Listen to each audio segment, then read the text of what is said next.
E aí pessoal, beleza? Nessa aula aqui a gente vai entender por fim como que funciona esse envio de cabeçalho HTTP e como que funciona essa resposta do servidor. A gente já entendeu na teoria como o protocolo HTTP funciona, HTTPS, o que é o SSL do HTTPS, como que funciona a resposta do servidor, mas agora a gente vai ver na prática como enviar e receber respostas de servidores HTTP, de servidores web. Se aparecer um som de chuva no fundo do vídeo, eu peço perdão, realmente mil perdões, porque eu tentei ao máximo abafar esse som de chuva, porque tá um dia muito chuvoso hoje. Na realidade tá uma noite muito chuvosa, que eu tô gravando à noite, e eu não consegui muito bem abafar esse som de chuva, então a janela bem atrás de mim não ajuda muito. Então eu peço perdão se aparecer um som de chuva aí no fundo do vídeo aí. Mas vamos lá. Eu vou utilizar a mesma imagem aí que eu utilizei na aula anterior, para a gente recapitular aqui como que é feita uma requisição HTTP. Então o cliente, que pode ser um navegador ou um software, envia uma requisição para o servidor em busca de um arquivo, o servidor responde essa requisição com outro cabeçalho, devolvendo a resposta por cliente, que se for um navegador de internet vai interpretar esse código da página e vai mostrar em forma de interface gráfica. É um resumão bem grande mesmo aí, eu diria que o resumo do resumo do resumo. Mas se você ver as aulas anteriores aí novamente, você vai entender esse resumo. Então a gente pode enviar essa requisição aqui usando o Netcat, que é... Eu diria que é o... Eu diria não, é o canivete switch para requisições TCP e IP. Envia requisições para qualquer protocolo, qualquer porta, e você pode simular qualquer tipo de requisição aí usando essa ferramenta. Como essa aula aqui é voltada para o protocolo HTTP, a gente vai estar usando o Netcat para enviar uma requisição HTTP, entendeu? Então a gente vai abrir aqui o nosso Wireshark. A gente não vai usar ao longo da aula novamente, só para a gente entender que, na verdade, não precisa. A gente não vai usar aqui o Wireshark porque vamos fazer tudo aqui no próprio terminalzão aqui mesmo. Eu acredito que vocês vão estar com dificuldade para ver as letras aí, ou pode ser que seja erro meu, engano aí. Então eu vou aumentar aqui um pouco a letra aqui, as letras do terminal aqui, só pra gente ver aqui. Então a gente vai iniciar o netcat aqui, um simples NC, netcat. Vamos colocar o "-v" de verbose. Você pode ver todas as opções aqui do netcat, dando NC-H. Aí você vai tá vendo todas as opções aí do netcat. Recomendo muito que você veja isso aí, porque tem opções muito legais aí. Você vai adorar explorar isso tudo aí. Então a gente vai dar o netcat-v aqui de verbose, pra gente ver as informações aqui. V minúsculo, netcat-v minúsculo. E a gente vai definir o host aqui, onde a gente quer enviar a requisição. No nosso caso é o google.com. Nas aulas de servidores web aí, vocês viram que a porta padrão de um servidor web sem SSL, sem HTTPS, é a porta 80. Então a gente vai definir essa porta 80 aí. Voltando aqui na imagem, deixa eu só abrir ela aqui novamente. IMG aqui. A gente pode ver aqui mais ou menos como que funciona aquele protocolo aqui. Como que funciona o cabeçalho.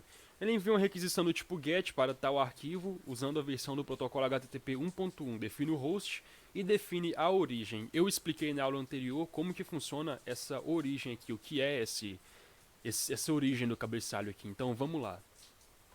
A gente vai enviar uma requisição do tipo GET para a raiz, indicando o protocolo versão 1.1. Quebra de linha aqui, o Enter. Ele não vai enviar a requisição ainda, ele ainda está na aba de cabeçalho, então a gente vai definir aqui o host, google.com, user agent, eu expliquei na aula anterior também, que são as informações do navegador, do sistema operacional, e a gente vai colocar aqui netcat, porque a gente está enviando via netcat. Eu poderia colocar qualquer coisa aqui, tipo Firefox, sei lá, Chrome, qualquer coisa, mas vou colocar aqui netcat. Quebra de linha novamente. Olha, e quando eu der uma quebra de linha, pode ver que ele vem aqui para baixo aqui esperando um novo argumento, uma nova mensagem no cabeçalho, mas eu não quero mais colocar uma nova mensagem, porque isso aqui é o básico que a gente precisa para enviar uma requisição HTTP. Essas três linhas aqui é o que a gente precisa, é o básico. Sem uma dessas três linhas aqui, o protocolo não vai funcionar. Perdão, a requisição não vai funcionar, então o servidor não vai conseguir interpretar essa requisição para voltar para a gente uma resposta. O server request. Então eu dei uma quebra de linha aqui novamente, ele veio aqui para baixo, mas eu vou dar outra quebra de linha para aqui, para ele finalizar o cabeçalho. Então a gente sempre dá uma quebra de linha, coloca outro argumento, outra quebra de linha, outro argumento, quebra de linha, outro argumento, quebra de linha 2 vezes para ele enviar o cabeçalho. Então pode ver aqui que a gente... Vou dar um Ctrl C aqui para finalizar a conexão. Pode ver aqui que ele recebeu aqui a nossa requisição e voltou para a gente aqui o server request, que é esse cabeçalho aqui do servidor. Então como que funciona aqui? O client envia a requisição com o cabeçalho, o servidor responde essa requisição com outro cabeçalho, o cabeçalho do servidor, e logo abaixo ele dá uma quebra de linha para finalizar o cabeçalho. Então sempre que tem um cabeçalho, ele tem duas quebras de linha na verdade, uma quebra de linha aqui e outra quebra de linha aqui. Como a gente fez aqui, ó, uma quebra de linha aqui, outra quebra de linha aqui. Perdão, aqui. Então quando ele finaliza aqui,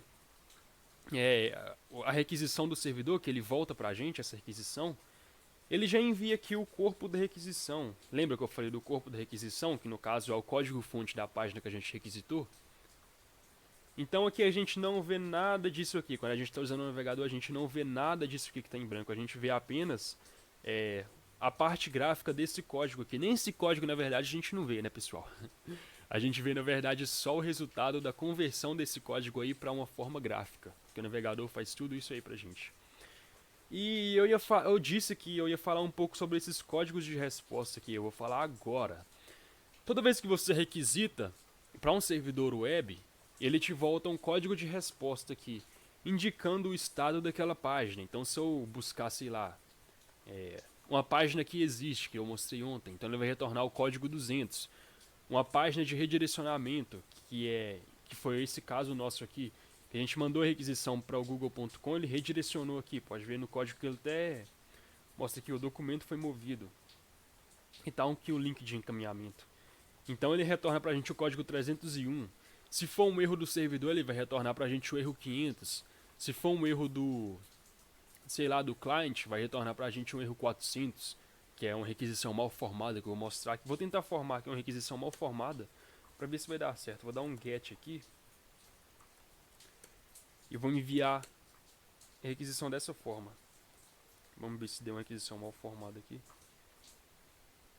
Não, não deu. Olha aqui. Ele retornou pra gente um código 200, ok. Ele falou, pô, ok, essa página raiz aqui existe.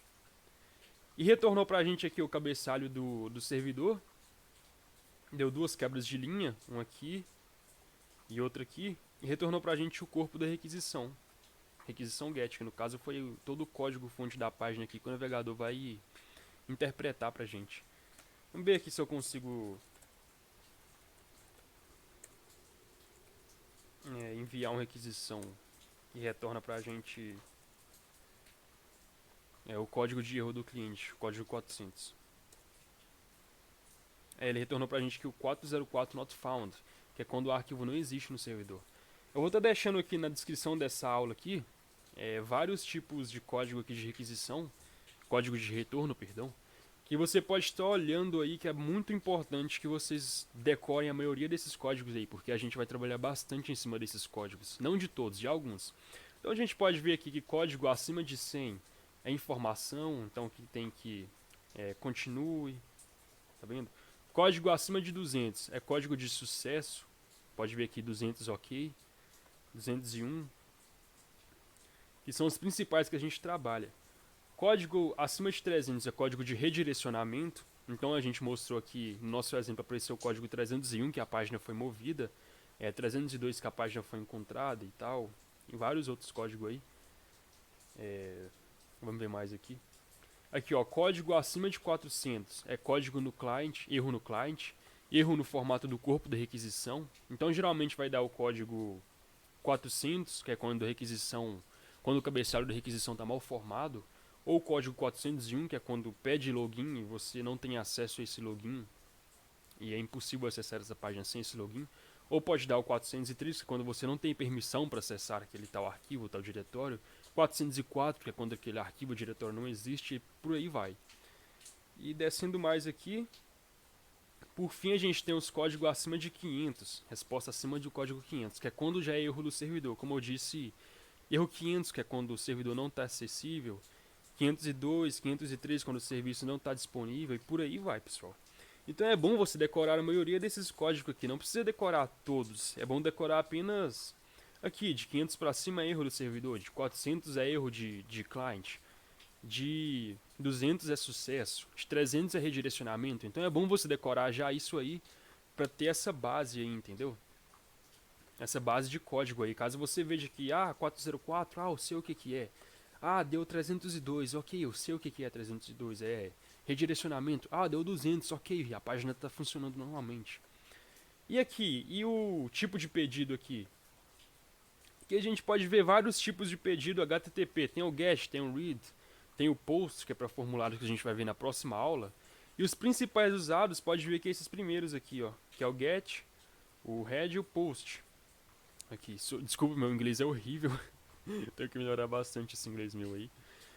E esses três primeiros tipos de pedido aqui são os principais mais usados aqui. Esse GET aqui é quando a gente acessa um website através de URL aqui. O de cabeçalho aqui, justamente o nome diz aqui, cabeçalho aqui. É quando a gente quer somente o cabeçalho da requisição, a gente não quer o corpo da requisição. Então a gente pode dar aqui um exemplo aqui, ó. O host a gente define como google.com.